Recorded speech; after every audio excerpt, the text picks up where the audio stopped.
We are about to head into uncharted waters. This might be the best weekend ever. It's an historic weekend in spring football history. The USFL kicks off its second season this weekend, and then the XFL, they're heading into the next to last regular season games. All right, who better to bring in to talk about this absolutely wild weekend in spring football than James Larsen, who writes for USFL Newsroom and XFL Newsroom. So it makes sense that we'd bring James on here. You can follow him at James Larsen PFN. And James, I mean, I've said a few times, this is the golden age of alt football. This is a pretty wonderful weekend we have ahead of us. It's going to be something else. I mean, who would have thought that in 2023 we'd have the USFL and the XFL overlapping? We're going to have 8 spring football games this weekend. I can't believe it. And I'm just trying to figure out how we're going to watch all these, but I think we'll find a way. Hey, if we found a way to get to this point already, we'll find a way to watch all 8 games this weekend. Good point. Let's talk about the USFL first, kicking off its second season. And this year, James, you know, they're doing this new deal with the 4-hub system. This weekend, it's going to be Memphis and Birmingham in use. USFL has been trying to kind of drum up some support down there as the Showboats come back, which are actually the Tampa Bay Bandits, but, you know, whatever. Memphis is going to play the USFL runner-up Philadelphia Stars at the Liberty Bowl. You wrote an article on USFL Newsroom last week about the QBs to watch. Memphis is interesting with Cole Kelly there. And then they also have the man you called the spring football legend and Ryan Willis. Is that one of the bigger quarterback maybe competitions to watch? Absolutely. Memphis is going to be so intriguing to watch this season because their quarterback room really has just gotten so strong. Where, of course, they were Tampa Bay last season, and they had Jordan Ta'amu, who is a very good quarterback, and we're seeing him do extremely well in the XFL this As season. we've seen, right. But that was really all they had. They had Ta'amu, and then they had Brady White, who in his limited minutes, you know, he wasn't great, but I mean, then again, he only played a few drives that season. But Brady White has been performing very well in camp from what I'm hearing. He's also the hometown kid. I mean, he was at the University of Memphis. So we're looking at 3 quarterbacks here who have a ton of experience, who have a lot of potential, and I think Brady White definitely could get that start in week 1. That's what it's looking like if you follow the social media accounts too. Like, there is a lot of Brady White on there. So from what I'm hearing, we could see White start. But again, to get back to Ryan Willis, that's a guy who won the spring league in 2021. He won the spring league MVP. I mean, he's a big-bodied quarterback with a strong arm. So, again, the competition there is it's crazy. And, you know, it's interesting, too. You talked about some other quarterbacks that you were looking at. Tell me about some of the other quarterback maybe battles you're looking for. Obviously, Philadelphia, I think they're pretty much set. But, like, some of the other quarterbacks that you talked about in your article there on USFL Newsroom, which is part of Pro Football Newsroom. So, I think the thing that's so exciting about Season 2 is that you've got a few teams who kind of have some of their key guys back, right? So Philadelphia, for example, obviously Case Cookis is a starter. It'd be crazy if he wasn't. New Jersey will be very unique to watch because they do have DeAndre Johnson returning, but they also have 2 other backup quarterbacks that could actually end up being starters in Kyle Lauletta and Dakota Prukop, who joins from the CFL. So that's an interesting battle to watch there. And from what I heard from camp, all quarterbacks performed well. So that's excellent to hear. I think the USFL has a ton of depth at the QB position. Now, what I'm really excited to see is New Orleans because they brought in 3 new names. They've got a brand new coach in John DeFilippo. You no longer have Kyle Sloter there. You've got MBT from the CFL, McLeo Bethel Thompson, who's coming down, took a huge pay cut to play in this league. And you'd think that he'd be the starter, but again, it's got to be earned in camp. And Akil Glass and Davis Cheek are both 2 very, very solid quarterbacks. So again, right now it's up in the air. You know, you said something that's interesting, and I agree with you, but I'm surprised by it. And that is that the USFL has depth this year, especially as they had to go up against the XFL, where we saw a lot of, you mentioned Kyle Sloter, who was in the XFL until a few weeks ago, Jordan Ta'amu, a lot of quarterbacks and a lot of players, period, that were in the USFL last year that are in the XFL, yet the USFL has built some depth. Did that kind of surprise you? You know, to an extent, yes. But at the same time, I think the more we're in this world of spring football, the more we realize how much depth there is across the board. And I think what the USFL did that I'm really excited about is they targeted some younger quarterbacks who really haven't had their chance to shine yet. For example, the Pittsburgh Maulers picked up James Morgan. That's a guy who was with the New York Jets. He, of course, had a great career in college, but he hasn't found his footing in professional football. So those are exactly the type of guys that you want to target as an alt league, similar to what the XFL did as well. You look at a guy like Ben DiNucci, who was, of course, with the Dallas Cowboys for a couple of years. That didn't pan out. And now he's balling out in the XFL. He's the first quarterback to hit 2,000 yards in the season. So I think the USFL did an excellent job of targeting these guys like Cole Kelly, Ryan Willis, James Morgan, et cetera, that have a real pedestal now to prove their value to professional football teams. All right, so we've got to figure out how to watch this all these games this weekend. Again, this is the best weekend I think historically in spring football, alt football, whatever you want to call it. XFL starting to kind of get the playoff picture a little clearer, but there's some big games that's coming up this weekend. It's do or die for a few teams. And really the huge game, we got Seattle and St. Louis, who are both in a tight race in the north there. Right. And first and foremost, I'd like to thank the football gods for having that game. It actually is perfectly sandwiched between the USFL games on Sunday, because I'm stressing over here. I'm not going to lie. Like, I'm trying to cover all these games, writing articles, managing multiple websites. And I'm like, oh, perfect. At least, because that's the XFL game that I really didn't want to miss. Because there's a couple of games this weekend in the XFL that don't matter as much in the grand scheme of things. Like, Orlando and San Antonio is probably not going to be that. It's not going to be that big of a game. So, of course, I'll watch, but I'm going to pay more attention to the USFL game there. But Seattle and St. Louis, I mean, that is going to be a battle for the ages between two teams fighting for the playoffs. What a shame that one of them isn't going to make the playoffs, which I can't believe I'm saying that, but I am. And St. Louis, of course, I mean, they're the best city in spring football right now. So that's going to be one heck of a matchup.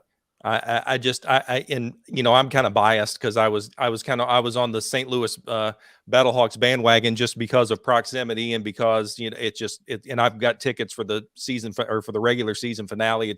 I'm just excited for them, but they are far and away, like, just continue to be consistently from 2020 into 2023 like that. They were all in on spring football. And the XFL is pretty cool. You talked about how this kind of lays out, and I know it's got to be tough for you because, again, James Larsen, who works for XFL Newsroom and USFL Newsroom, I hope you get some help this weekend, man, because this is tough. But you follow the ratings, and you write about the ratings a lot. Your expectations now. I was in the TV business for 30 years, so I know a little bit about television ratings, but I'm perplexed. I'm really wondering how this is going to shake out. Like, will there be enough eyeballs to watch all these games? And this is going to happen, at least a couple of weeks here. So you follow the ratings, you write about it in Pro Football Newsroom. What do you think are this will shake out? I mean, if you have any kind of feeling about it, because I can't figure it out. I do wonder. It feels like there are tribes, as you know, there are tribes of USFL fans who don't like the XFL and vice versa, and they're not refusing to watch and all this. But I do wonder, what do you think the numbers might be this weekend? It is funny that you bring that up because the ratings have probably been the most controversial talk of the entire XFL season. You're on Twitter, I'm on Twitter, we've seen it. There's people on both sides in my replies all the time. So the ratings are such an interesting thing because, let's be real, the XFL ratings have definitely disappointed in certain aspects, especially when you compare them to 2020, right? I mean, they're not even close. But you do have to take certain things into account. Like, you look at the channels that the XFL is on, with ESPN2 and FX dominating that first few weeks of action. And it's kind of like, well, they're not on ESPN, ABC, or Fox. So it's kind of hard to expect super amazing ratings from that perspective. But when you look at the grand scheme of things, I'm definitely more confident in the USFL's infrastructure from a ratings perspective. They've got Fox and NBC back in the league. Yep. And we've got 29 games this USFL season that's going to be on over-the-air broadcast networks, broadcast channels. So, for example, that's Fox and NBC that's directly broadcasting 29 of those games. Then the rest will be, on FS1 or Peacock USA Network, etc. Mm-hmm. So to have those games not on cable and strictly on OTA, that's clutch for the USFL, and I think it'll provide them with a bit of a one-up over the XFL. Yep. Now, this I isn't think, to say that go the ahead. XFL will have bad ratings, but the USFL has the advantage there, in my opinion. Yeah, and I think you're right also that there are going to be some of these games that you mentioned, Orlando, San Antonio. XFL fans and USFL fans, like us who are, we would watch both. We would probably gravitate more toward a USFL first week game than we would a game that, Right. probably not going to matter that much. So yeah, I think it will be telling though, and I think that both leagues might use those numbers to their advantage when they start to talk about all the ratings next week. But you're right. You bring up a very good point. Fox and NBC with the XFL, whereas there were a lot of people that I talked to in the industry that they were a little upset because the XFL, came out of the gate with, the ABC and ESPN, and then they started to go to FX and lost some momentum. And I do wonder if they may have lost some audience along the way. What do you think? I absolutely think that that's right. And now, before we get too off track, ESPN Plus is an interesting factor to consider, Right, because that very is their good point. streaming service where all games are viewable. So that's what I've been using, and I know there's Same plenty of here. people that do. But I think there's also, a bit of a bias in the XFL scene where there's certain people that think that there's like millions of people using ESPN Plus, and it's like there's not millions. There's no way that there's millions of people using ESPN Plus. If there was, we would hear about it. Like, we would know. Like, the XFL would be like, ESPN Plus has 1.3 million viewers for this game. We haven't heard that, so I'm assuming that that's not the case. But to get back to your original point, I think the big difference between the USFL and the XFL here is that the XFL only has Disney behind them, where the USFL has Fox and NBC. And we're also seeing Fox and NBC really prioritize giving the USFL primetime games on primetime networks. Yep. Where in season 1 of the XFL, a lot of these games were pushed to really weird times and networks, and it clearly wasn't a priority to Disney. It was more of like here's something to fill the airtime on FX or ESPN2 at 10 o'clock on a Thursday night. Yeah, so I do remember one. I think it might have been a Sunday night, or you might be right. It might have been a Thursday night. There was like a 10 or 10:30 game on FX. I mean, it had to be the lowest rated game all year. Yeah, well, there was a Thursday night game on ESPN at 10:30, and that game only had 256,000 viewers, which, of course, it was going head to head with March Madness, but still, I mean, 256K is a pretty low number.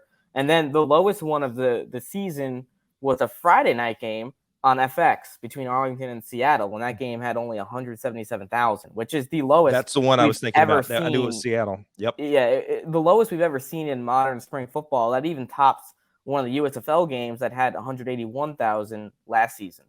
So yeah, I think there is an audience. The next couple weeks here that we see this, it's going to be interesting.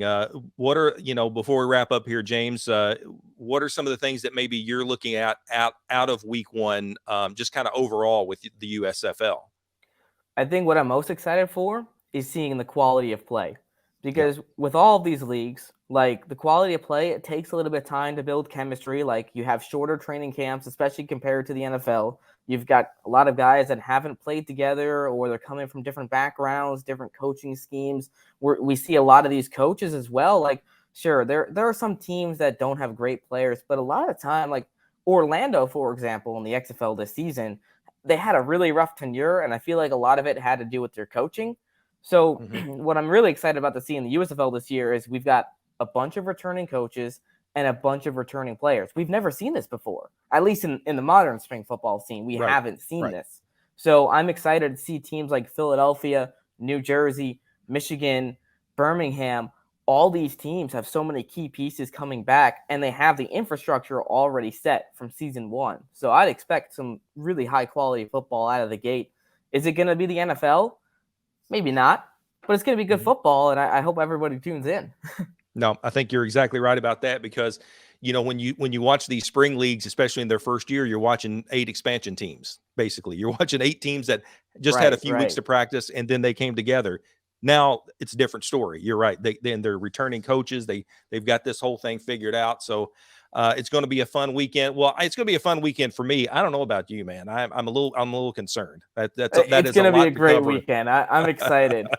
Now, another Well, thing we good. have to take into account too is the NBA playoffs start this weekend, and I am a Brooklyn Nets fan, so I'm going to try to keep an eye on that too. So I don't know how you're going to find that much time to do all that, but you I'm do right not. for you do right for the Nets as well. You have tell us about your coverage of the Nets.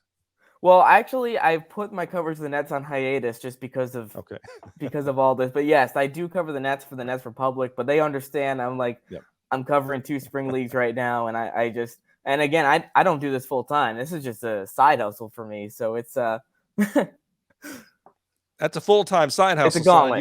You're going to be all over it. But I would tell everybody there, if you follow James at James Larsen PFN on Twitter and check out his work on X and USFL Newsroom on Pro Football Newsroom. Does a lot of great work. And if you are into spring football, he breaks down the players, he breaks down the ratings, just everything that we talked about. And he's going to be a very, very busy man this weekend. Thank you, James. Thanks for having me, John. It was a pleasure.